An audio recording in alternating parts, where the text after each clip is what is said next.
Monsieur le Premier ministre, quelle différence fait votre gouvernement entre une croix et une flèche? Monsieur Karoutchi, il vous reste un certain temps. Non, Madame la Ministre. Désolé, ça n'est pas la même chose. Vous pouvez peindre la tour Eiffel dans la couleur que vous souhaitez. Mais vous ne pouvez pas enlever la croix du dôme des Invalides qui est là depuis Louis XIV. Vous ne pouvez pas changer l'histoire de France. Vous pouvez faire un dessin, laisser la liberté de l'artiste. Mais en fait, gouvernement, parlement, nous sommes la nation. Mais nous sommes la nation de manière provisoire. Nous avons des prédécesseurs, nous aurons des successeurs. Cette nation, elle est fière d'organiser les Jeux Olympiques. Mais elle ne veut pas être effacée. Elle ne veut pas que ces symboles, cette histoire qui ont fait cette nation, soient effacés, reniés. Vous pouvez faire les couleurs que vous voulez. Il y a une croix sur le dôme des Invalides depuis 350 ans. Il y a une croix au sommet de la flèche de Notre-Dame et nous étions tous très fiers, il y a 3 mois pile aujourd'hui, que cette croix soit rétablie. Les symboles de la France, l'histoire de la France, elles font de la nation.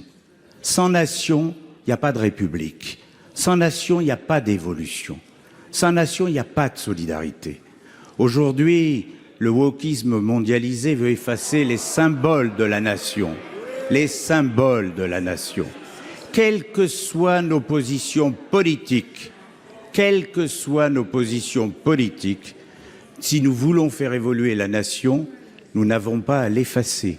Parce que si nous l'effaçons, nous disparaîtrons. Les nations ne sont pas éternelles, pas plus que les États et les empires. Faites la nation, toute la nation, la République, toute la République, la France, toute la France, mais n'effacez pas nos symboles.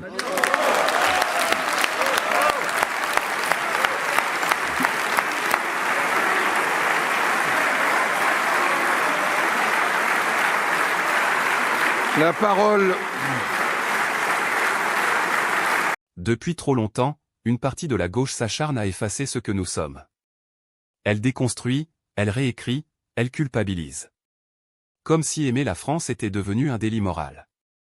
On nous dit que nos traditions seraient dépassées, que notre histoire serait honteuse, que nos racines seraient à renier. Eh bien non. La France n'est pas un brouillon qu'on corrige à chaque mode idéologique. Un peuple qui oublie d'où il vient finit toujours par se perdre.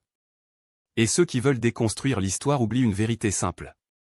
On ne bâtit rien de solide sur l'amnésie. Alors oui, il faut avoir le courage de dire non. Non à l'effacement.